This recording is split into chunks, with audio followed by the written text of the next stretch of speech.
একদিন বিরতির পরে আবার চলে আসলাম। কেমন আছেন সবাই? হ্যালো এভরিওয়ান, আসসালামু আলাইকুম। সবাই কেমন আছেন? আলহামদুলিল্লাহ, আমরা ভালো আছি। আপনারা ভালো আছেন? আজকে কিন্তু একেবারে বাঙালির খাবার একটা নিয়ে চলে আসলাম।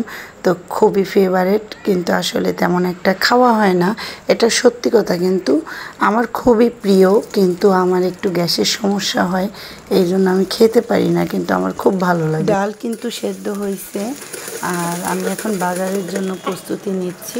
তো আমি কিন্তু কিছুদিন যাবৎ সরিষার তেল খাচ্ছি, তো এটার টেস্ট কিন্তু ভালোই। আর ডাল রান্নার বাগার দিতে যে আমার কী যে ভালো লাগে, কারণ একটা সুন্দর একটা শব্দ হয়, এটাই কিন্তু আমার কাছে ভালো লাগে। আমার একটা বদনাম আছে যে আমি নাকি ডাল রান্নাই করি না।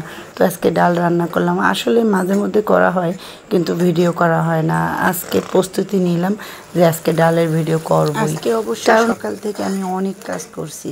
আমার পার্লার রুমে অনেক অযথা অনেক কসমেটিক ছিল, কিন্তু আপনাদের সাথে আসলে শেয়ার করতে পারলাম না, কারণ ভিডিও করতে পারিনি। ভিডিও করতে গেলে হয় কি, কাজের অনেক লেট হয়, এই জন্য আমি করতে পারিনি। তো অনেক কসমেটিক ছিল, সব কিছু আমি ফেলে দিয়েছি, আর পুরো আমার ড্রেসিং টেবিল এগুলো খালি করছি, কারণ অনেক বোঝা হয়ে গেছিলো। ফেসিয়াল ক্রিমের বক্স এগুলো ভর্তি হয়েছিল, সব আমি ফেলে দিয়েছি।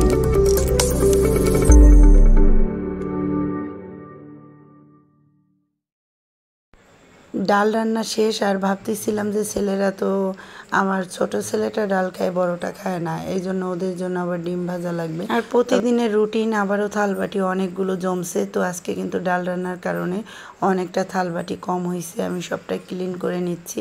আর আমার রান্নার পরে রান্নাঘর পুরো ক্লিন না করলে আমার ভালো লাগে না। তো পুরো ক্লিন করে ভাবছি কি, যে যখন সবাই খাবে তখন আমি ডিম ভেজে নেব, কারণ ডিম যদি আগে ভেজে রাখি তাহলে ভালো লাগে না। এই যে আমার রান্নাঘরটা মোটামুটি গোছানো হয়ে গেছে, কারণ প্রতিদিন কিন্তু এলোমেলো, প্রতিবারই রান্না করার সময় এলোমেলো।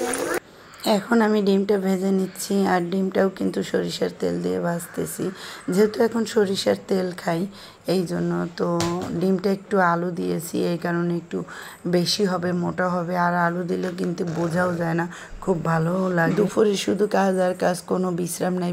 বিকালে একটু বিশ্রাম পাই, তারপরে আবার কাস্টমার যদি আসে, কোনো বিশ্রাম নাই, এই জন্য খুব আসলে কষ্ট হয়ে যায়।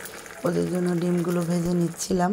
আর এই যে আমাদের খাওয়া দাওয়া হয়ে গেছে, এখন বিকেলবেলা আমি মানে যে ঝাড়ুটা আনছিলাম, মানে ওর বাবা আনছিল, তো এইটা আসলে অনেক ময়লা বেরোয়, আপনারা জানেন। তো এই টেকনিকটা অনেকে জানেন, অনেকে জানেন না। যারা জানেন না তাদের জন্য এই ঝাড়ুগুলো যদি এইভাবে চিরুনি দিয়ে আঁচড়িয়ে নেওয়া যায়, তাহলে দেখেন অনেক ময়লা পড়ে যায়, সবটাই পড়ে যায়। আর এমনি কিন্তু আপনি যতবার ঝাড়ু দেবেন এরকম ঘর ময়লা হতেই থাকবে, এই জন্য আমি এই টেকনিকটা আপনাদের সাথে শেয়ার করলাম। আর এই যে সানবি ঘর ঝাড়ু দিচ্ছে, ও আমাকে অনেক কাজে হেল্প করে, মাশাল্লাহ। তো আজ এই পর্যন্তই, সবাই ভালো থাকবেন। আল্লাহ হাফেজ, আসসালামু আলাইকুম।